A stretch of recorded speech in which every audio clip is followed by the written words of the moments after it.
And he said, I'm out of sight. He said for a nominal service charge I could reach Nirvana tonight. If I was ready, willing, and able to pay him his regular fee, he would drop all the rest of his pressing affairs and devote his attention to me. But I said, oh, little brother, who you driving with that cosmic debris? Now, who you driving with that cosmic debris? Oh, little brother, don't you waste your time.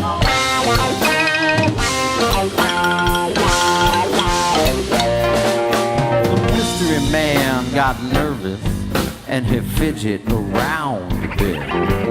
He reached in the pocket of his mystery robe and he whipped out a shaving kit. Now I thought it was a razor and a can of some foaming goo, but it told me right then when the top popped open there's nothing his box couldn't do. With the oils of Aphrodite and the dust of the Grand Wazoo, he said, you might not believe this little fella, but it'll cure your asthma too. And I said, oh yeah, brother, now what kind of a guru are you anyway? Oh yeah, brother, don't you waste your time.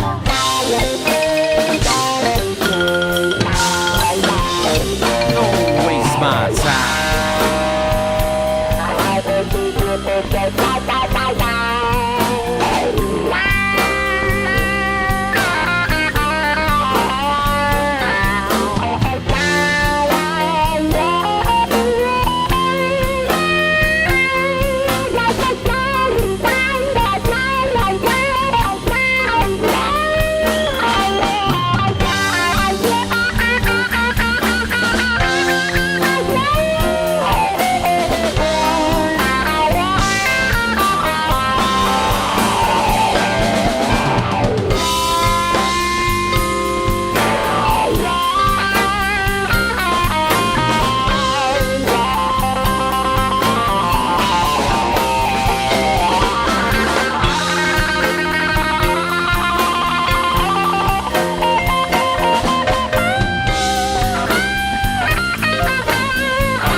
I got problems of my own, I said, and you can't help me out.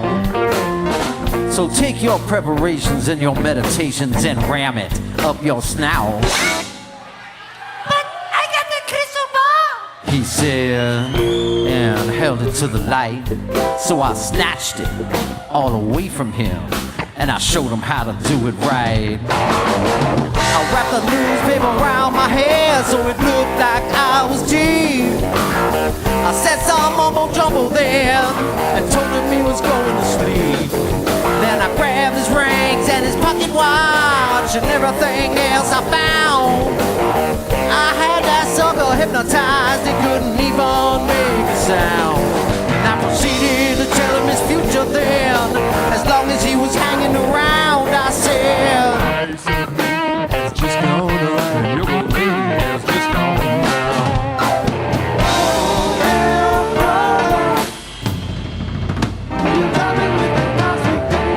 that a real poncho or is that a Sears poncho? No, you can make more money as a butcher, so don't you waste your time on me.